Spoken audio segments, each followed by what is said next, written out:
നമസ്കാരം. കഴിഞ്ഞ 10 വർഷത്തെ കേരളത്തെ മുച്ചൂടും നശിപ്പിച്ച ഒരു ഭീകര ഭരണത്തിൽ നിന്നും രക്ഷപ്പെടുത്തിക്കൊണ്ട് വി.ഡി. സതീശൻ്റെ മന്ത്രിസഭ വന്നിട്ട് ഒരു മാസം പിന്നിടുകയാണ്. ഈ സന്ദർഭത്തിൽ കേരളത്തിൽ എല്ലാ ജനാധിപത്യ വിശ്വാസികളും ഒരേപോലെ കണ്ടുകൊണ്ടിരിക്കുന്ന രംഗം 10 വർഷം കൊണ്ട് കേരളത്തെ പൂർണ്ണമായി നശിപ്പിച്ച് ഇവിടുത്തെ സംസ്കാരത്തെയും അതേപോലെ മൂല്യതകളെയും തകർത്ത് എറിഞ്ഞ് അഴിമതി മാത്രം നടത്തിയിരുന്ന പിണറായി വിജയൻ എന്ന് പറയുന്ന ഭീകരൻ്റെ ഭരണം പോയിട്ട് ജനാധിപത്യ രീതിയിൽ ഒരു ഭരണം വന്നു എന്ന് അവർ കൃത്യമായി നേരിട്ട് കണ്ണുകൾ കൊണ്ട് നേരിട്ട് അനുഭവിച്ചിരിക്കുകയാണ് ഈ ഒരു മാസം കൊണ്ട്. നമുക്കറിയാം 41 വണ്ടി പോലീസിൻ്റെ സഹായത്തോടെ, ഫയർ സർവീസിൻ്റെ സഹായത്തോടെ, ആംബുലൻസിൻ്റെ സഹായത്തോടെ യാത്ര ചെയ്തിരുന്ന ഒരു ഭീകരനായിരുന്നു പിണറായി വിജയൻ.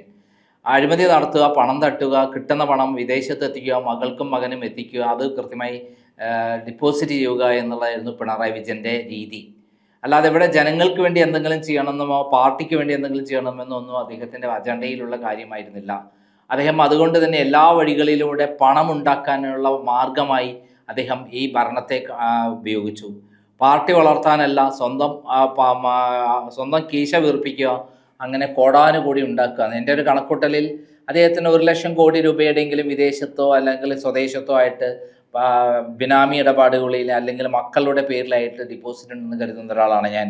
അതിന് കാരണം അദ്ദേഹത്തിൻ്റെ 10,000 കോടി രൂപയുടെ രേഖകൾ എൻ്റെ കൈവശം ഉണ്ടായിരുന്നു. വിദേശത്ത് അദ്ദേഹം നിക്ഷേപിച്ചിരുന്ന ആ രേഖകൾ എൻ്റെ കൈവശം കിട്ടിയെന്ന് ബോധ്യപ്പെട്ട എങ്ങനെയോ ഇൻഫർമേഷൻ കിട്ടിയതിൻ്റെ അടിസ്ഥാനത്തിലാണ് എന്നെ വീണ ജോർജിൻ്റെ ഒരു കള്ളപ്പരാതിയിൽ എന്നെ അറസ്റ്റ് ചെയ്ത് എൻ്റെ ഓഫീസും വീടും റെയ്ഡ് ചെയ്ത് ഈ രേഖകൾ കടത്തിക്കൊണ്ട് പോയത്. അപ്പോൾ അന്ന് 2021 ഇങ്ങനെ ഉണ്ടെങ്കിൽ 2026 ആകുമ്പോഴേക്ക് ഏകദേശം എത്ര ഉണ്ടായിട്ടുണ്ടാവും? അതിൻ്റെ 10 ഇരട്ടി ഉണ്ടാക്കിയിട്ടുണ്ടാവും. എല്ലാ മേഖലകളെയും അദ്ദേഹം, ഉദാഹരണത്തിന് നമുക്കറിയാം മുല്ലപ്പെരിയാർ ഡാമിൻ്റെ കാര്യത്തിൽ അദ്ദേഹത്തിന് 800 കോടി രൂപ ഓരോ മാസവും ഓരോ കൊല്ലവും 100 കോടി രൂപ വീതം സീക്രട്ട് ഫണ്ട് തമിഴ്നാട്ടിൽ നിന്ന് കൊടുത്തതിൻ്റെ രേഖയായിരുന്നു എൻ്റെ കൈവശം ഉണ്ടായിരുന്നത്. അത് അദ്ദേഹത്തിന് അവിടെ ഒരു 100 കോടി രൂപ എല്ലാ മാസവും എല്ലാ കൊല്ലവും കൊടുക്കുന്നതിന് കാരണം കേരളത്തിൽ നിന്ന് വെള്ളം ഉപയോഗിച്ച് വിദ്യുച്ഛക്തി ഉൽപ്പാദിപ്പിക്കുന്നു, കൃഷി കാര്യത്തിന് ഉപയോഗിക്കുന്നു, കുടിക്കാനുള്ള വെള്ളത്തിന് വേണ്ടി ഉപയോഗിക്കുന്നു. അങ്ങനെ ഒരു 10-50,000 കോടി രൂപയുടെ ലാഭം അവർക്ക് ഓരോ വർഷം കിട്ടുന്നത് തമിഴ്നാടിന്. അതിലൊരു 100 കോടി രൂപ കൊടുക്കുന്നു. അത് അച്ചാരം വാങ്ങിയിട്ടാണ് പിണറായി വിജയൻ മുല്ലപ്പെരിയാർ ഡാമിന് പകരം, ഇപ്പോഴുള്ള ഡാമിന് പകരം പുതിയ ഡാം പണിയാതിരുന്നത്. നമുക്കറിയാം അദ്ദേഹം മുമ്പ് ഇവിടെ മനുഷ്യച്ചങ്ങല ചേർത്തിട്ടാണ് അതൊക്കെ ഉണ്ടാക്കിയിരുന്നത്, പറഞ്ഞിരുന്നത്. ഞങ്ങൾ ഭരണത്തിൽ വന്ന് ആദ്യം മുല്ലപ്പെരിയാർ ഡാം പുതുക്കിപ്പണി, ഏത് സമയത്തും പൊട്ടാവുന്ന വിധത്തിലാണ്, ഇവിടെ കോടിക്കണക്കിന് ആൾക്കാർ മരിക്കും, 3 ജില്ലകൾ പൂർണ്ണമായി തകരും എന്നൊക്കെ പിണറായി വിജയൻ ഇവിടെ മുമ്പ് ചങ്ങല ചേർത്തപ്പോൾ പ്രസംഗിച്ചിട്ടുള്ളതാണ്. മുഖ്യമന്ത്രി ആയപ്പോൾ അതെല്ലാം മറന്നു. അങ്ങനെ അതാണ് പിണറായി വിജയൻ. ഇപ്പോൾ നമ്മൾ നിയമസഭയിൽ കണ്ടുകൊണ്ടിരിക്കുന്നത് എന്തെങ്കിലും കാരണത്തിന് പിണറായി വിജയൻ എഴുന്നേറ്റ് സംസാരിച്ചാൽ അവിടെ പിന്നെ നടക്കുന്നത് വി.ഡി. സതീശൻ്റെ ഒരു താണ്ഡവമാണ്. മുമ്പ് പിണറായി വിജയൻ ചെയ്തിട്ടുള്ള ഓരോ കാര്യങ്ങളും അക്കമിട്ട് നിരത്തി പിണറായി വിജയനെ ആഞ്ഞടിക്കുന്ന കാര്യങ്ങളാണ് നമ്മൾ നേരിട്ട് കണ്ടിട്ടുള്ളത്. അത് PM ശ്രീ പദ്ധതിയിലായാലും ശരി, അതേപോലെയുള്ള ഏത് കാര്യങ്ങളിലായാലും ശരി, അദ്ദേഹം അക്കമിട്ട് രേഖകൾ കാണിച്ചിട്ടാണ് പിണറായി വിജയനെ അടിച്ചിരുത്താറുള്ളത്. ഇത് ഇങ്ങനെ അടിച്ചിരുത്തി നാണം കെട്ട് അദ്ദേഹം നിയമസഭയിൽ തലയും താഴ്ത്തിയിരിക്കുന്ന സന്ദർഭത്തിലാണ് നമ്മുടെ ബാലഗോപാൽ പൊട്ടിത്തെറിച്ച് പിണറായി വിജയനോട് പറഞ്ഞത്. അതൊന്ന് കണ്ടു നോക്കാം. സഭയുടെ സമയം അതിനുപയോഗിക്കുന്നില്ല. അങ്ങനെയാണെങ്കിൽ നിരന്തരമായ രീതിയാണ് സാറേ, എല്ലാവരും പറഞ്ഞതാണ്. എന്തിനാ ഇങ്ങനെ കേട്ടോണ്ടിരിക്കുന്നത്? കണ്ടല്ലോ, പൊട്ടിത്തെറിച്ച് പിണറായി വിജയൻ മിണ്ടാതിരിക്കുന്നതിന് പൊട്ടിത്തെറിക്കാൻ പ്രതിപക്ഷ നേതാവ് എന്ന നിലയിൽ പിണറായി വിജയൻ വട്ടപൂജ്യമാണ്. അതേപോലെ മകളെ അറസ്റ്റ് ചെയ്യാൻ വേണ്ടിയിട്ട് ഈ എൻഫോഴ്സ്മെന്റ് നടക്കുമ്പോൾ അദ്ദേഹത്തിന് വീടും അതേപോലെ ഓഫീസും കോഴിക്കോട് മരുമോൻ്റെ വീടും കണ്ണൂരിലെ പിണറായിയുടെ വീടും തിരുവനന്തപുരത്തെ പിണറായി വീടും ഒക്കെ റെയ്ഡ് ചെയ്തു. അതിൽ ഗുണ്ടകളെ ഉപയോഗിച്ച് അദ്ദേഹം നേരിട്ടതോടുകൂടി എൻഫോഴ്സ്മെന്റ് കൂടുതൽ ശക്തമായി.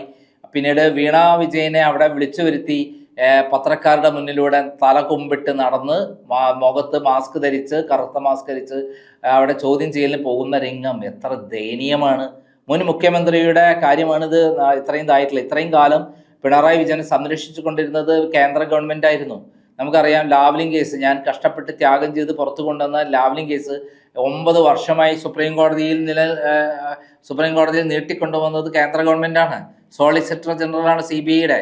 അതേപോലെയുള്ള സ്വർണ്ണക്കള്ളക്കടത്ത് കേസായാലും അതേപോലെ മറ്റു കേസുകളായാലും ശരി, ഒരു തരത്തിലും ആ കേസുകളിൽ എന്തെങ്കിലും അന്വേഷണം പോലും നടത്താതെ പിണറായി വിജയനെ സംരക്ഷിക്കുന്ന ഒരു കാര്യമായിരുന്നു. അതിലൊക്കെ തന്നെ ഭാര്യയും മകളും മകനും എല്ലാം പ്രതികളാണെന്ന് ആരാണ് വിളിച്ചു പറഞ്ഞത്?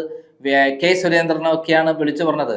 ഇപ്പോൾ ഷോൺ ജോർജിന്റെ പോരാട്ടം കൊണ്ടാണ് നമ്മൾക്കറിയാം കരിമണൽ കർത്തയുടെ കേസിൽ ഇത്രയധികം ശക്തമായ നടപടി ഉണ്ടായിട്ടുള്ളത്.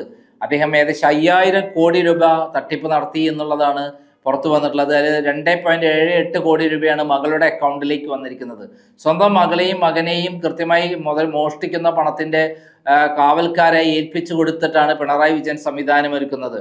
അബുദാബി കൊമേഴ്സ്യൽ ബാങ്കിലേക്ക് വന്ന പണത്തിന്റെ ഞെട്ടിക്കുന്ന വിവരങ്ങൾ തന്നെയാണ് ഷോൺ ജോർജ് ആർക്ക് കൊടുത്തത്? എൻഫോഴ്സ്മെന്റ് SFIOക്ക് കൊടുത്തത്, സീരിയസ് ഫ്രോഡ് ഇൻവെസ്റ്റിഗേഷൻ കൊടുത്തത്.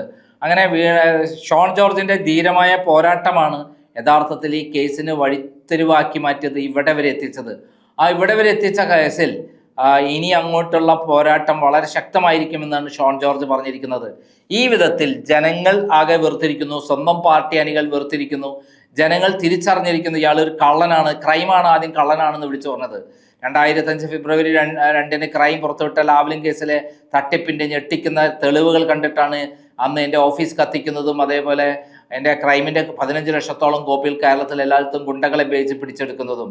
എന്നിട്ട് അത് മറിയിക്കാണ് ഞാൻ മഞ്ഞ പത്രക്കാരനാണ്, അശ്ലീല പത്രക്കാരനാണ്, ബ്ലാക്ക് മെയിലറാണെന്ന് പറഞ്ഞ് പ്രചരിപ്പിക്കുകയായിരുന്നു പിണറായി വിജയൻ. പക്ഷേ ഇപ്പോൾ അദ്ദേഹത്തിൻ്റെ മകളെ ചോദ്യം ചെയ്തിരിക്കുന്നു. അപ്പോൾ ഏത് സമയത്തും മകനെ ചോദ്യം ചെയ്യാം, ഏത് സമയത്തും റിയാസിനെ ചോദ്യം ചെയ്യാം, ഏത് സമയത്തും പിണറായി വിജയനെ ചോദ്യം ചെയ്യാന്നുള്ള അവസ്ഥയിലേക്ക് പോവുകയാണ്.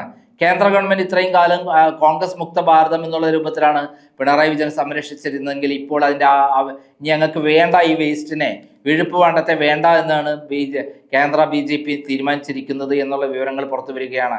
അങ്ങനെ വരുമ്പോൾ ഏത് സമയത്തും കേസിൽ കുടുങ്ങാവുന്ന, ഏത് സമയത്തും തട്ടിപ്പ് കേസിൽ കുടുങ്ങാവുന്ന, ഏത് സമയത്തും CPMലെ ജനങ്ങൾ തന്നെ ആട്ടി ഓടിക്കാവുന്ന, ഏത് സമയത്തും നിയമസഭയിൽ ഒരു എളുപ്പമില്ലാതെ പച്ചയ്ക്ക് VD സതീശൻ്റെ തല്ലുകൊള്ളുന്ന ഒരു വിഴുപ്പ് ഭാണ്ഡമായി നാണം കെട്ട് ജീവിക്കുന്ന ഒരവസ്ഥയിലാണ് പിണറായി വിജയൻ നിൽക്കുന്നത്.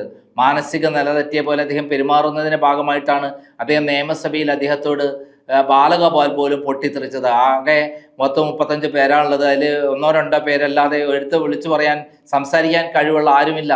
അവിടെ ആകട്ടെ 102 പേരുണ്ട്. അതിൽ ഒരാൾ മാത്രം മതി, VD സതീശൻ മാത്രം മതി പിണറായി വിജയനെ അടിച്ച് ഒതുക്കാൻ വേണ്ടിയിട്ട്.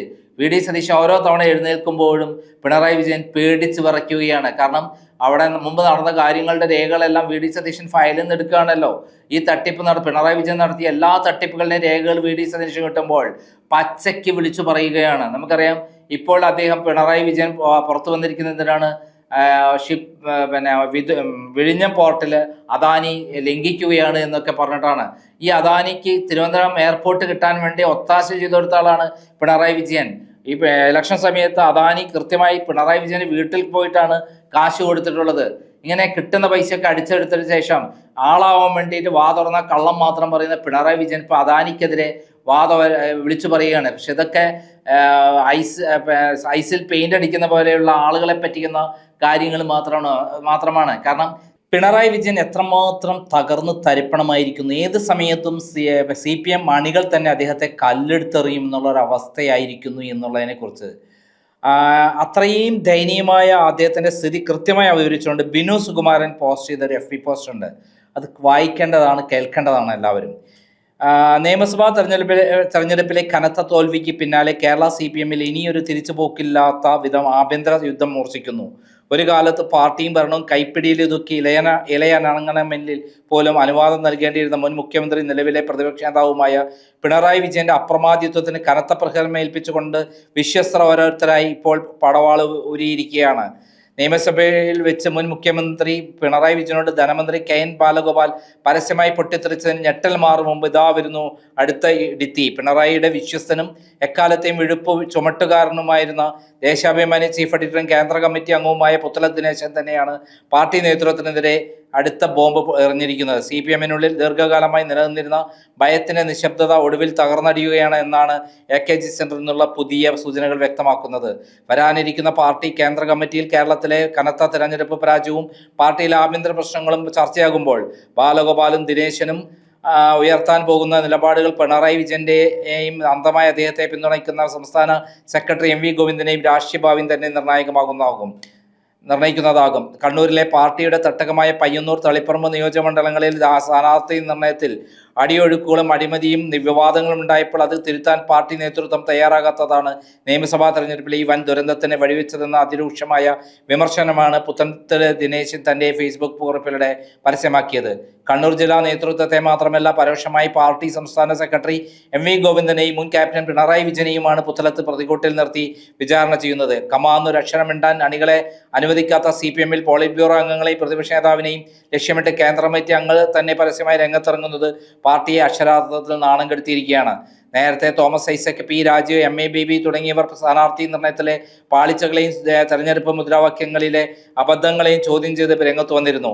ഇതിന് പിന്നാലെയാണ് പിണറായിയുടെ ഏറ്റവും അടുത്ത വിശ്വസ്തൻ പോലും ക്യാമ്പിൽ മാറിയിരിക്കുന്നത്. ശബരിമല ദേവസ്വം ബോർഡിന്റെ അയ്യപ്പ സംഗമത്തിൽ RSS പശ്ചാത്തലമുള്ള ഉത്തർപ്രദേശ് മുഖ്യമന്ത്രി യോഗി ആദിത്യനാഥിന്റെ സന്ദേശവും വായിച്ചതിന്റെ കടുത്ത ജാഗ്രതക്കുറവും, സ്വർണ്ണപ്പാളി വിവാദത്തിൽ ദേവസ്വം ബോർഡ് മുൻ പ്രസിഡന്റ് A പത്മകുമാർ ജയിലിലായപ്പോൾ അടിയന്തര നടപടി സ്വീകരിക്കാതിരുന്നതും വലിയ പോരായ്മയാണെന്ന് പുത്തലത്ത് കുറിപ്പിലൂടെ സമ്മതിക്കുന്നു.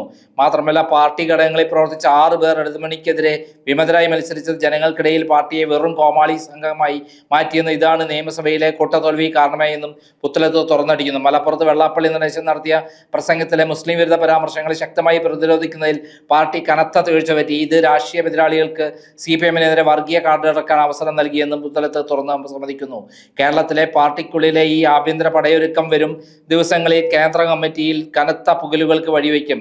ഇതുവരെ മുൻ മുഖ്യമന്ത്രിയുടെ തണലിൽ ഒതുങ്ങിക്കൂടിയ നേതാക്കൾ പോലെ ഇപ്പോൾ ധൈര്യം സംഭരിച്ച് കട്ടയ്ക്ക് നിൽക്കാൻ തുടങ്ങിയതോടെ പിണറായി വിജയന്റെ രാഷ്ട്രീയ അപ്രമാദിത്വത്തിന്റെ അസ്തമയമാണ് കേരളം കാണുന്നത്. തെരഞ്ഞെടുപ്പ് പരാജയവും പാർട്ടിയിലെ ഏകാധിപത്യ പ്രവണതകളും കേന്ദ്ര നേതൃത്വത്തിന് മുന്നിൽ വിട്ടുവീഴ്ചയില്ലാതെ തുറന്നുകാട്ടാൻ ബാലഗോപാലും പുത്തലത്ത് ദിനേശും ഉറപ്പിച്ചു കഴിഞ്ഞു. വരും ദിവസങ്ങളിൽ CPM-ൽ വലിയൊരു രാഷ്ട്രീയ ഭൂകമ്പത്തിനാകും കേരളം സാക്ഷ്യം വഹിക്കാൻ പോകുന്നതെന്ന് ഉറപ്പാണ്. നിയമസഭയിൽ VD സതീശന്റെ മുന്നിൽ എലിയെ പോലെ വിറയ്ക്കുന്ന പിണറായി വിജയനെയാണ് നമ്മൾ കണ്ടുകൊണ്ടിരിക്കുന്നത്. പൂച്ചയുടെ മുന്നിൽ എലി എങ്ങനെ ചെന്നുപെടും, അതേപോലെയാണ് പിണറായി വിജയന്റെ സ്ഥിതി നിയമസഭയിൽ. പുറത്താണെങ്കിൽ നാട്ടുകാരും ജനങ്ങളും CPM അണികളും അദ്ദേഹത്തെ കല്ലെറിയാൻ നിൽക്കുകയാണ്. കേരളത്തെ മുച്ചൂടും നശിപ്പിച്ച ഈ ഭീകരന്റെ അവസാന അന്ത്യം എങ്ങനെയാണ് എന്നുള്ളതിന്റെ സൂചനകളാണ് പുറത്തു വരുന്നത്. സമനില തെറ്റി എന്ത് ചെയ്യാമെന്ന് അറിയാതെ വിഷണ്ണനായിരിക്കുകയാണ് പിണറായി വിജയൻ. കുറേ പണമുണ്ടാക്കിയത് കൊണ്ട് മാത്രം പേരും യശസ്തിയും ഒന്നും ഉണ്ടാവില്ല പിണറായി വിജയൻ. ആ പണമുണ്ടാക്കിയ രീതിയാണ് പ്രധാനം. അഴിമതി നടത്തി, സ്വജനപേക്ഷ നടത്തി, തട്ടിപ്പ് നടത്തി, കൊള്ള നടത്തിയിട്ടാണ് പിണറായി വിജയൻ ഈ പണമെല്ലാം ഉണ്ടാക്കിയത് എന്നുള്ളതാണ് സത്യം. അതിനെല്ലാം പച്ചയായി VD സതീശൻ തുറന്നു കാണിക്കുമ്പോൾ ഇപ്പോഴത്തെ സ്വന്തം കൂടെ നിൽക്കുന്ന ആൾക്കാർ തന്നെ പറയുന്നു പിണറായി വിജയൻ കള്ളനായിരുന്നു എന്ന്. നന്ദി, നമസ്കാരം.